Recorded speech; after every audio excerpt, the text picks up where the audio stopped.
जय श्री महाकाल। स्वागत है आपका मेरी चैनल द क्वांटम क्वेस्ट में। आज हम डिस्कस करेंगे थर्ड लॉ ऑफ मोशन के बारे में। जो न्यूटन का थर्ड लॉ ऑफ मोशन है उसे हम law of action and reaction भी कहते हैं। इसमें क्या होता है, कोई भी जब किसी भी ऑब्जेक्ट पर वन ऑब्जेक्ट जब दूसरे ऑब्जेक्ट पर अपना कोई फोर्स अप्लाई करती है तो वो जो सेकेंड ऑब्जेक्ट है वो भी फर्स्ट ऑब्जेक्ट पर सेम क्वांटिटी में फोर्स अप्लाई करेगी, बट डायरेक्शन इसकी क्या होगी, डिफरेंट होगी। So state that the law of action and reaction states that for every action there is an equal and opposite reaction.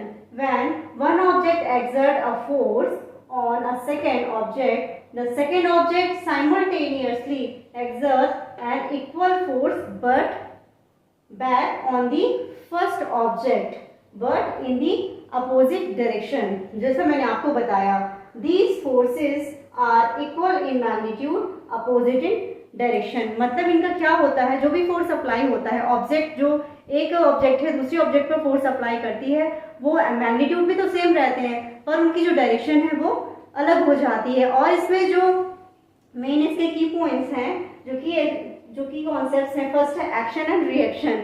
जैसे कोई फर्स्ट ऑब्जेक्ट है वो रिएक्ट कर रही है दूसरी ऑब्जेक्ट, मतलब फर्स्ट ऑब्जेक्ट पर फोर्स अप्लाई कर रही है तो दूसरी ऑब्जेक्ट भी फर्स्ट ऑब्जेक्ट पर सेम मैग्नीट्यूड में फोर्स अप्लाई करेगी but with different opposite direction. जैसे कि हम फॉर एग्जांपल के लिए ले कि जैसे हम वॉक करते हैं तो जब हम वॉक करते हैं तो हमारा पैर क्या होता है, आगे की ओर बढ़ता है। मतलब कि जो पैर है ग्राउंड के लिए, ग्राउंड पर क्या कर रहा है, आगे की ओर दबाव डाल रहा है। लेकिन हम जो ग्राउंड है, ग्राउंड क्या करेगा, हमारे पैर पर इक्वल मैग्नीट्यूड में फोर्स अप्लाई करेगा और हमारे पैर को वो क्या कर देगा, आगे बढ़ाएगा। ये हमारा होता है action and reaction. So and second point है हमारा इक्वल मैग्नीट्यूड। जो मैग्नीट्यूड होगा, जो भी फोर्स अप्लाई होगा फर्स्ट ऑब्जेक्ट टू अनदर, वो क्या होगा, उसका मैग्नीट्यूड सेम रहेगा, उसके मैग्नीट्यूड में कोई चेंजेस नहीं आएंगे, उसका परिमाण जो है वो सेम रहेगा।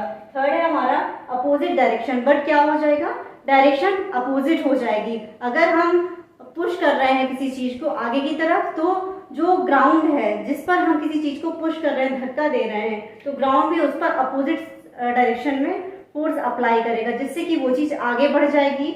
या हम अगर पीछे को जा रहे हैं तो वो आगे बढ़ेगी और हम आगे जा रहे हैं तो वो हमें बैक साइड को पुश करेगा। एंड फोर्थ है हमारा डिफरेंट ऑब्जेक्ट। ये जो फोर्सेस होते हैं वो सेम ऑब्जेक्ट्स पर अप्लाई नहीं होते हैं। जैसे कि हम ग्राउंड पर वॉक कर रहे हैं तो हमारा पैर और ग्राउंड का जो क्या होगा, इंटरेक्शन होगा, तो ये क्या हो गई, दो अलग अलग डिफरेंट ऑब्जेक्ट्स हो गई। तो एक तो फोर्स है, जैसे हमने अप्लाई किया किस पर, ग्राउंड पर, तो ग्राउंड हम पर भी क्या, हमारे फीट पर भी क्या कर रहा है, फोर्स अप्लाई कर रहा है। मैग्नीट्यूड इक्वल होगा एंड डायरेक्शन अपोजिट होगी। सो ये फोर्सेस क्या है, ये फोर्सेस एक दूसरे को, मैग्नीट्यूड सेम है डायरेक्शन अलग है। जैसे कि हम पहले पढ़ा था कि मैग्नीट्यूड सेम है डायरेक्शन अपोजिट है, जब मोशंस पढ़े थे तो उसमें क्या होता था, एक दूसरे को कैंसिल कर देते थे। पर इसमें क्या है, एक ये सेम ऑब्जेक्ट पर अप्लाई नहीं हो रहा है, ये दो अलग अलग ऑब्जेक्ट्स हैं जिन पर फोर्सेस अप्लाई हो रहे हैं, एक्शन एंड रिएक्शन उनके बीच हो रहा है, तो ये एक दूसरे के क्या करेंगे, कैंसिल नहीं करेंगे। तो ये था हमारा क्या, थर्ड लॉ ऑफ मोशन। इससे रिलेटेड जो एग्जांपल्स हैं इनको कल मैं आपके साथ डिस्कस करूंगी, बहुत ही अच्छे से आपको एक्सप्लेन करूंगी कि आखिर कैसे आप समझ पाएंगे कि कैसे एक्शन रिएक्शन होता है। जैसे मैंने आपको एक वॉकिंग का तो एग्जाम्पल बता दिया, ऐसे ही हमारा क्या है, जो हम रॉकेट लॉन्चिंग होती है उससे रिलेटेड एग्जांपल ले सकते हैं। जैसे हम एक और एग्जांपल ले सकते हैं, जैसे स्विमर्स होते हैं, स्विमर्स क्या करते हैं, अपने पैरों को पीछे की ओर, पानी को क्या करते हैं, पीछे की ओर धकेलते हैं, और लेकिन पानी भी क्या करता है, पानी भी हमें क्या करता है, हम पीछे की ओर धकेलते, पानी हमको आगे की ओर पुश कर रहा है, जिससे कि तैराकी क्या है, जो स्विमर है वो आगे की ओर तैर पाता है। ये एग्जांपल्स हैं किसके, थर्ड लॉ ऑफ मोशन के। आशा करती हूँ आपको बहुत अच्छे से समझ में आया होगा कि आगे थर्ड लॉ ऑफ मोशन है, जो law of action and reaction, वो कैसे एक ऑब्जेक्ट से दूसरे ऑब्जेक्ट पर अप्लाई होता है, इक्वल जो मैग्नीट्यूड में, एंड डायरेक्शन उसकी क्या होती है, अपोजिट। कल फिर मिलेंगे नए टॉपिक के साथ, तब तक के लिए नमस्कार।